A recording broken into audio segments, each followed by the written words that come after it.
Hello, my name is Peter Seeley. I teach ancient history at St. Therese Classical Academy. In all of my classes, I have students read primary sources. So, instead of simply reading about the Babylonians, or about the Egyptians, or about the ancient Greeks, I have them read actual texts that were written by the Babylonians, and the Egyptians, and the ancient Greeks. One of the most remarkable of these texts is the Code of Hammurabi. And it's not even a document in the way that we usually think about documents. The Code of Hammurabi is actually this massive granite pillar which has a picture of Hammurabi dictating this law code to his scribe. And then underneath that, there are 282 laws. The document is written in Akkadian, that is a Semitic language, so it's related to Arabic and Hebrew and Syriac. And it was written down in the 20th century BC, so that's about 4,000 years ago.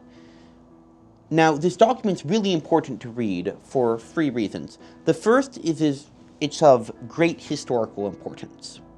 So we get to see, for example, the first examples in human history of due process being recorded. We see things about inheritance law, and first examples of inheritance law, first examples actually of domestic law, records even of the rights of women and children and slaves. We see the first real attempt to make any sort of codified law book and to make justice something that's universal and not simply the arbitrary decisions of a particular judge. And most of all, we see that it's public, so that everyone can appeal to this. Everyone in the city can say, these are my rights, these are my duties. So many things that we take for granted. Laws to make sure that women and children are taken care of, workers' rights laws, laws about property damage. Again, as I mentioned, due process. These are things that we think of as very modern, very enlightened, and we actually see them 4,000 years ago with the Code of Hammurabi. And that brings to the second point. There are universal human questions that are brought up in these documents. And in the Code of Hammurabi, that question really is, what is justice? Now, the Greek philosophers later on will try to give a definition of justice. They'll try to give an account of it that's very abstract, very universal. The Code of Hammurabi is not concerned with that. It's concerned with the particular. It's concerned with the concrete. And so what justice actually means for someone like Hammurabi is, how do people actually live together in society? How do they not kill each other? And so when you read through these documents, through these laws, these 282 of them, they can seem very sort of mind-numbingly particular at first. But then you dig a little bit deeper, and you realize that every single one of those laws of what happens when a man's son is gored by another man's ox? What happens if a man is captured in battle and his wife doesn't have anyone to provide for her?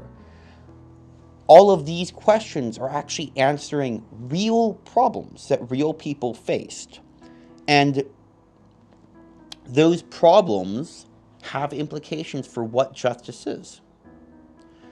And we can see in the Code of Hammurabi, even though it's a very unequal society, even though we have the nobility, and then we have the priests, and then we have the landowners, and then we have the tenant farmers, and we have the slaves, and then, of course, with all of these, there's a lower rank of women alongside each of the men.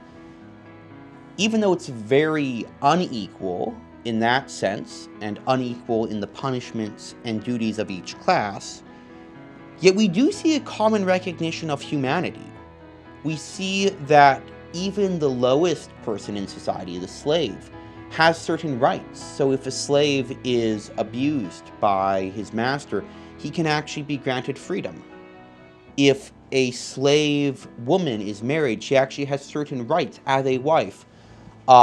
People aren't just objects.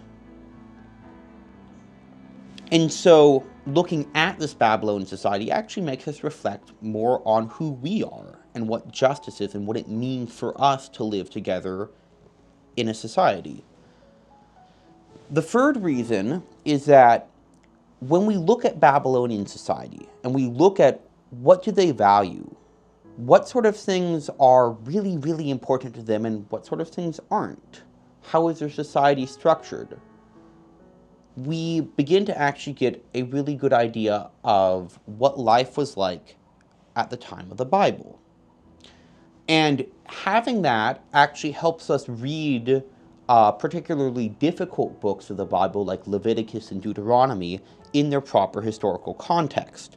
So, for example, when you've read the slave laws for Hammurabi, we see that the slaves have certain rights, but they are definitely supposed to be the lowest rung of society. And then you read the book of Leviticus, and we see, okay, there's slavery here. Well, we as moderns would say, well, that's not very decent, not very kind. But when you understand that's a part of society, you've already read the Code of Hammurabi, you realize this is just how ancient societies worked. And then you read Leviticus, and you find out that all the slaves are going to have to be released if they're Hebrews in the 7th year, and if they're non-Hebrews in the 50th year. So, the slaves automatically go up the social ladder. Then we find out, well, what about all those tenant farmers that we mentioned? What about the people who are just above the slaves? Well, in the 50th year, they will have all their lands returned to them. All their debts will be canceled. And so suddenly, we look at Leviticus and we realize there's something revolutionary going on.